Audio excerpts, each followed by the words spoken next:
Behind every old stove, they said, something watched. It crept through keyholes, tangled your thread, and sat on your chest at night so you could neither move nor cry out. Sometimes you heard it spin. Other times you felt its breath in your dreams. It was the house's secret master, punishing those who let dust collect in corners or slept in past dawn. Her name was Kikimora. To some she was a helpful protector, a silent housekeeper married to the hearth spirit Domovoi. To others she was a nightmare made flesh, a swamp demon who left wet footprints and kidnapped infants. Born from tragedy, stillborn children, women who died in childbirth, she could be both guardian and tormentor. Tonight, we'll learn how to tell if a Kikimora has moved into your home, and how to get rid of her. The Kikimora is a female house spirit from Slavic folklore. Her role is often contrasted with that of the Domovoi, the male household spirit, because she can be both kind and cruel. In some stories, she is a benevolent housekeeper, tidying up at night if the homemaker keeps order. In others, she is a malevolent intruder, slipping in through the keyhole to sow chaos. There are two main kinds of Kikimora. One lives behind the stove in a tidy home, married to the Domovoi and devoted to the family. The other is a swamp spirit associated with the forest demon Leshy. This bog-dwelling Kikimora kidnaps children and lures travelers off the path, leaving wet footprints wherever she goes.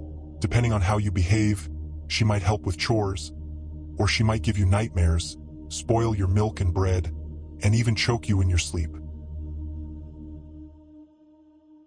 The name Kikimora holds clues to her nature. Scholars trace it to the Russian word Kikimora, but its root is debated. Some believe it descends from a Finnish phrase meaning scarecrow. Others connect it to the Slavic word mora, which refers to nightmares or nightly spirits. In Polish and Croatian folklore, a similar word mora literally means nightmare. As for her origin, legends abound. One story claims that stillborn infants or children who died before baptism became Kikimory. Women who died during childbirth or committed suicide were also thought to transform into these spirits. Even children cursed by their parents could attract the devil's attention and fade into Kikimory. In another tale, the sky god Slavic banished rebellious household spirits from heaven. They fell down chimneys and became hearth spirits like the Kikimora. These stories illustrate how the Kikimora embodies unrest, an unresolved soul that lingers in the world of the living. The Kikimora is a shapeshifter. In her house spirit form, she often appears as an old woman wearing faded or ragged clothing and a headscarf. She can sometimes look like a beautiful young girl or even resemble a deceased family member. She might have the beak of a chicken or duck, a dog snout, or other animal features. In some stories, she becomes a hairy, goat-like creature with glowing eyes and horns. In the fandom-based folklore, Kikimory are imagined as ugly dwarfs or babies with heads like thimbles and bodies thin as straw. They can run fast, become invisible, and sometimes appear as naked maidens wearing a single shirt. Some believe they can transform into animals, a dog, pig, duck, hare, or even a hamster. The swamp Kikimora is typically described as a thin, hunchbacked old woman with long, disheveled hair and moss-wrapped clothes. She may shapeshift into a frog, toad, goose, or black cat. Behaviorally, she is a noisy night walker. At night she spins thread, tangles yarn, and may whip and burn flax left unprayed before Christmas. She knocks with bobbins to warn of misfortune. If she spins thread in the doorway, someone will die. When she disapproves of household order, she whistles, breaks dishes, and makes strange noises. She is also believed to sit on sleepers' chests, causing nightmares and paralysis. In modern terms, this myth explains sleep paralysis, the feeling of being awake but immobilized, with pressure on the chest and terror of death. Folklore recognizes multiple Kikimoras, each tied to a specific environment. The house Kikimora. This spirit lives behind the stove and is usually married to the Domovoi. If you keep your house clean and treat her respectfully, she guards your chickens, minds the children, and finishes chores after dark. If you leave your house dirty or make noise at night, She sabotages your meals, hides objects, and gives you nightmares. Women were taught that a bored Kikimora will move out if the house is spotless. Thus, she reinforced domestic discipline. The forest or swamp Kikimora. This variety is linked with Leshy, the forest guardian. In Russian belief, one Kikimora is a forest spirit married to the Domovoi, while another lives in the swamp and is married to Leshy. The swamp Kikimora leaves wet footprints across floors, steals children, and lures people into bogs. She creates swamp lights to mislead travelers or grows intoxicating plants to trap them.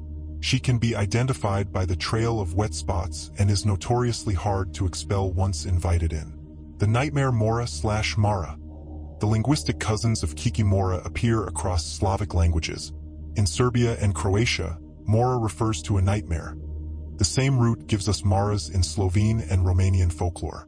These spirits visit sleepers at night, often as beautiful women, dragging life out of men through dream seductions. What does a Kikimora do when she's angry? Nightmares and sleep paralysis. She sits on your chest, making you feel immobilized and choking you, giving you terrifying dreams. People believed she literally stole your breath at night. Stolen objects and broken dishes. An irritated Kikimora hides tools, spills ash from the hearth, and breaks items around the house. She may spoil food at night and is often blamed for milk souring or bread going stale. Bad omens. If she knocks loudly with her bobbins, it foretells trouble. If she sits spinning in your doorway, a death is expected. Her cry is considered a harbinger of misfortune. Kidnappings. The swamp Kikimora abducts children and replaces them with enchanted logs, changelings. In other tales, she lures travelers into bogs with mysterious lights or intoxicating plants. These dangers kept families vigilant. To avoid the Kikimora's wrath, one must maintain order, quiet, and respect within the home. The Kikimora isn't purely malevolent. She has preferences and even hobbies, spinning and weaving. She loves spinning thread. In Russian folklore, she burns flax left out without prayer and whips spinners who forget to bless their work. Order and silence. A clean, quiet home pleases her. She helps tidy up and may lull children to sleep. Noise at night attracts her, so parents told children to be quiet or risk the Kikimora taking their breath. Domestic crafts. Some tales claim she helps bake bread, wash dishes, tend livestock, and spin thread for the family. As for things she fears or that can keep her away, closed keyholes and locks. Since she enters through cracks and keyholes, people plug them with keys or paper. If the key stays in the keyhole, evil spirits, including Kikimory, cannot enter. Religious symbols and prayers. In Serbia, people repelled Mora spirits by making the sign of the cross on their pillow, placing belts on the bed, or reciting elaborate prayers. Cleanliness and gifts. The World History article notes that the surest way to rid a Kikimora is to keep the house so clean she gets bored. People also left snacks overnight to appease household spirits. Exorcising a Kikimora doesn't involve stakes or holy water. Rather, you change your behavior. Since she thrives on disorder and negativity, the main antidote is order and hospitality. Clean house, no noise. As long as the home stays clean, she grows bored and moves on. Plug entry points. Keep keys in the keyhole, close doors and chests, and cover cracks to block her entry. In some regions, people left a broom upside down behind the door or placed belts across the sheets. Prayers and crosses. Reciting a night prayer and making the sign of the cross on your pillow were believed to keep her away. Invite and release rituals. When building a house, you had to properly invite the Domovoi and his Kikimora. Otherwise, she might remain in the old home and fight with the new house spirit, causing trouble. In some stories, leaving her gifts of bread or milk by the stove appeases her and encourages her to leave after helping. Unlike vampires or striga, the Kikimora isn't destroyed by violence. She is driven away by cleanliness and respect. Countless folk stories, known as Bylichki, feature Kikimory. Here are 3 representative tales you can narrate dramatically. 1. The spinning warning. A peasant family heard the soft whir of a spinning wheel one winter night. The mother had forgotten to bless her thread before leaving it on the table. In the glow of the hearth, they saw a small woman in torn rags whipping the flax and hissing. She knocked thrice with her bobbin. The next morning, a neighbor's child fell ill and died. A death the family believed the Kikimora had warned them about. This story shows how her spinning and knocking functioned as a death omen. 2. The wet footprints. In another tale, a farmer built a house without paying the builders fairly. When the new owner moved in, he woke to wet footprints across his floor. Strange noises plagued the nights. Food spoiled. His newborn vanished, replaced by a log. The villagers said he had insulted a builder who called a swamp Kikimora into the house. A curse that could only be lifted by apologizing and sprinkling salt on every threshold. 3. The helpful housewife. A popular story among Russian women portrays a house Kikimora who liked the family she lived with. Every night, she would sweep the floors, spin a little thread, feed the chickens, and even rock the baby to sleep. The mother of the house made sure to leave out a small piece of bread and a bowl of milk by the stove. But when the family grew lazy, leaving dishes unwashed and thread unblessed, the Kikimora turned resentful. She tangled their yarn, spilled ash across the room, and scratched at the walls until they repented and resumed their chores.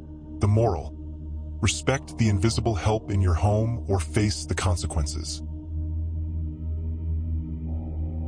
The Kikimora lives on beyond folklore.